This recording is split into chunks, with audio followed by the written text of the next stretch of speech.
చిన్న పేగులు పెద్ద పేగుల్ని డామినేట్ చేయడం, కొట్టుకోవడం, ఎముకలు తిట్టుకోవడం, ఏంటి ఈ ఊపిరితిత్తులు గడిచేసుకోవడం, ఇలాంటివి ఏం చేసే ఎప్పుడైనా మీ శరీరంలో లాంటి గొడవలు జరుగుతున్నాయా? ఏమీ జరగట్లేదు.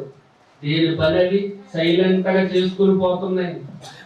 నువ్వు నాకు అవసరం లేదని చెప్పి ఏ అవయవం కూడా మరొక అవయవంతో అనదు.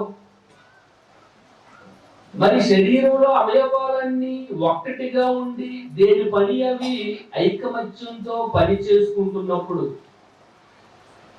మరి మీరు కూడా క్రీస్తు అనబడే శరీరములో అవయవాలుగా ఉన్నప్పుడు మీలో మీకు అలాంటి ఐకమత్యం ఉందా? సంఘములో జరిగే కార్యక్రమాలు చేసే పని విషయంలో ఒకరికొకరు సహకరించుకుంటున్నారా? విభేదాలు ఏమైనా ఏర్పడుతున్నాయా? 24వ వచనం చూడండి. 24వ వచనం, సుందరములైన మన అవయవములకు ఎక్కువ సౌందర్యం అక్కర్లేదు. అయితే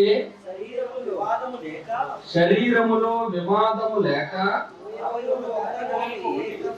అవయవములు ఒకదానికొకటి ఏకముగా పరామర్శించులాగున దేవుడు తక్కువ దానికి ఎక్కువ ఘనత కలుగు చేసి శరీరములో అమర్చి ఉన్నాడు. శరీరములో ఏమి లేదంటే, శరీరంలో వివాదము లేదంట, శరీరంలో గొడవ లేదంట, అవయవాలన్నీ ఒకదానికోటి ఏకముగా పరామర్శించుకుంటున్నాయంట.